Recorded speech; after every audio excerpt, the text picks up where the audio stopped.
Yan, sobrang dilim niya. Pero pag ginamit natin siya guys, grabe yung effect. So sa likod, meron tayo dito mga box. So kung naghahanap kayo mga kaibigan ng isang pangmalakasan na ilaw, actually mga kaibigan, meron akong i-recommend sa inyo.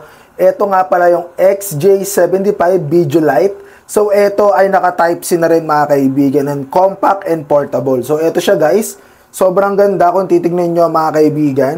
So sa bawat gilid makikita nyo meron siyang color temperature, built-in battery, brightness adjustment, and split cable. Ayan mga kaibigan. So ito siya guys, tignan natin. So pagka bumili kayo guys, ito yung i-expect nyo na laman niya sa loob. Wow! Grabe mga kaibigan, oh. Complete set. So ito yung kanyang charger. Sobrang haba, USB Type-C.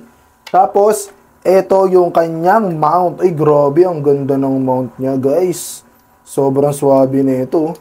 Tapos, ito na yung ating mismong ilaw. So, tara, check natin kung gaano siya kaliwanag, mga kaibigan. Meron pang ganito. Uy, grabe nga yun. So, tara guys, papatayin ko muna yung mga ilaw ko. Papakita ko sa inyo kung ano yung kanyang itsura. Yung nakikita nyo ngayong ilaw mga kaibigan, which is ito yung binili natin na sobrang dilim pag pinatay ko yung ilaw. Yan, sobrang dilim niya. Pero pag ginamit natin siya guys, grabe yung effect. So sa likod, meron tayo dito mga buttons guys. Ayan. So for example, ito white. So ito yung medyo warm. So ito yung pinag-combination. Tapos ito yung white. So this one naman mga kaibigan, yung lakas. Ito. So ayan mga kaibigan na sukinsi. Pwede mo siyang bagu-baguin. So, depende sa lakas na gusto mo. Ito yung pinaka-dim light lang. So, ito naman yung pinakamalakas na ilaw. Grabe, sobrang liwanag, guys.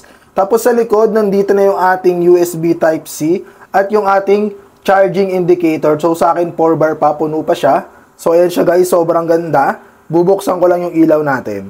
Ano ang masasabi nyo, mga kaibigan, sa quality nito? So, pwede siyang i-mount. May lagayan tayo rito sa sulok. Pwede siyang i-mount sa ating mga camera, cellphone, sa ating talagang mga pangmalakasan na camera setup. So, ito siya guys. Pag pinasok mo, so pwede mo na siyang i-clip sa inyong mga cellphone. So, kung interesado kayo bilhin to mga kaibigan, what are you waiting for? Click nyo na po yung yellow basket sa itaas ng pangalan ko para makapag-avail at makapag-order at makapag-checkout na kayo. Sobrang sulit at higit sa lahat, mura at sobrang ganda mga kaibigan. So, ano pa inaantay nyo?